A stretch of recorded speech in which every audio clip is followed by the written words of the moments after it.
दोस्तों, इस वक्त की बड़ी खबर आपको बता दें कि मनीष कश्यप ने लोकसभा चुनाव से पहले इतनी बड़ी खेला कर दी है कि बिहार की तमाम पार्टियां परेशान हो चुकी है और तमाम पार्टियां जो ये आस लगा रहे थे वो एनडीए हो या फिर आरजेडी हो, सभी के किए कराए पर मनीष कश्यप ने पानी फेर दिया है। मनीष कश्यप को भारतीय जनता पार्टी की ओर से टिकट नहीं मिली और उसके बाद मनीष कश्यप ने ऐसा खेल खेल दिया है जिसके बाद एनडीए को भी बहुत बड़ा झटका लगने जा रहा है। आखिर मनीष कश्यप ने कौन सा ऐसा खेल खेला है जिसकी वजह से आरजेडी, जदयू, बीजेपी, साथ जितनी भी पार्टियां बिहार के अंदर है सभी की मुश्किलें बढ़ चुकी है। इसी मुद्दा पर आज के इस वीडियो में चर्चा करेंगे। वीडियो में अंत तक जरूर बने रहिएगा। वीडियो काफी यूजफुल है मनीष कश्यप के तमाम समर्थकों के लिए खासकर, तो वीडियो को अपने दोस्तों में शेयर भी कर दीजिएगा अगर वीडियो यूजफुल लगे तो। दोस्तों, मनीष कश्यप जब से बीजेपी की ओर से उन्हें टिकट नहीं मिला और जब से उन्हें पता चला कि भारतीय जनता पार्टी उन्हें टिकट नहीं देगी, उन्हें एनडीए का हिस्सा नहीं बनाया जाएगा, तब से मनीष कश्यप ने फैसला कर दिया कि हम जो है निर्दलीय चुनाव लड़ेंगे। मनीष कश्यप ने निर्दलीय चुनाव लड़ने का ऐलान कर दिया। उसने ऐलान किया कि हम पूर्वी चंपारण या पश्चिमी चंपारण से चुनाव लड़ेंगे या मोतिहारी से लड़ेंगे। लेकिन दोस्तों, अब आपको बता दें मनीष कश्यप ने जो खेल किया है उस खेल के बाद सबसे बड़ी मुश्किल अगर किसी के सामने आई है तो वो है लालू परिवार के, क्योंकि लालू परिवार के जो कुछ ऐसे व्यक्ति और ऐसी महिलाएं हैं जिन्होंने कुछ ऐसे जगहों को चुना जिस क्षेत्र में उनकी पकड़ बनी हुई थी, लेकिन मनीष कश्यप ने उस क्षेत्र को छीनने के लिए उससे और उस क्षेत्र को चुना है जिस क्षेत्र से लालू परिवार जो है मजबूती दिखा रहे थे। अब उसकी कमजोरी को पकड़ करके मनीष कश्यप ने उस क्षेत्र से चुनाव के मैदान में उतरे हैं। आपको बता दें कि मनीष कश्यप अब अकेले चुनाव नहीं लड़ेंगे लोकसभा चुनाव, बल्कि वो एक अब टीम बना चुके हैं। एक संगठन के माध्यम से वह लोकसभा चुनाव लड़ेंगे और उसमें जिस प्रकार से एनडीए गठबंधन में कई पार्टियां शामिल है और साथ और एक पार्टी में कई कैंडिडेट होते हैं, वैसे ही मनीष कश्यप समझिए एक पार्टी की तरह कई कैंडिडेट को जगह जगह पर उतारने जा रहे हैं और इन सभी जगहों पर मनीष कश्यप अपनी पकड़ बनाने जा रहे हैं और इन सभी जगहों पर लगभग 1 दर्जन ऐसी जगह है जिस जगह से एनडीए को और आरजेडी को बहुत बड़ा झटका लगने वाला है। कौन कौन सी जगह है उसकी भी चर्चा करेंगे, लेकिन पहले ये समझ लीजिए कि मनीष कश्यप जो व्यक्ति निर्दलीय चुनाव लड़ना चाहते हैं उन सभी को मनीष कश्यप का सपोर्ट है और मनीष कश्यप उसके फुल समर्थन के साथ चुनाव में खड़े होंगे। मनीष कश्यप जिस क्षेत्र से चुनाव लड़ने का अनाउंसमेंट किया है और लड़ाने का अनाउंसमेंट किया है, चाहे उसके मित्र हो, सहयोगी हो, समर्थक हो, जो भी निर्दलीय चुनाव लड़ेंगे और जिनकी पब्लिसिटी कुछ भी है और जो विकास करने के बारे में सोच रहे हैं,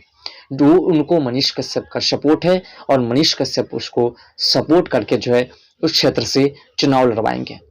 जिसमें पूर्वी चंपारण, पश्चिमी चंपारण, वाल्मीकि नगर, मोतिहारी, गोपालगंज, सिवान, नवादा, आरा, पाटलिपुत्र ऐसे और कई जगह है जहां से मनीष कश्यप अब जो है अपने दोस्त या फिर अपने समर्थक या अपने रिलेटिव सभी को खड़ा करने वाले हैं और सभी को सपोर्ट करने वाले हैं।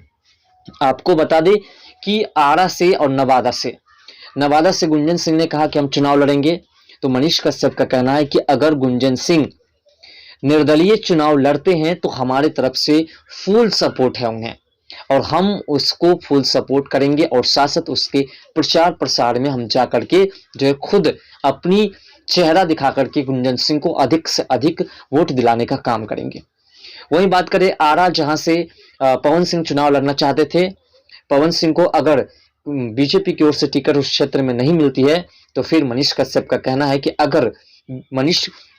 अगर पवन सिंह उस क्षेत्र से निर्दलीय चुनाव लड़ते हैं तो हम उसको भी सपोर्ट करेंगे और उनके समर्थन में खुल करके बोलेंगे।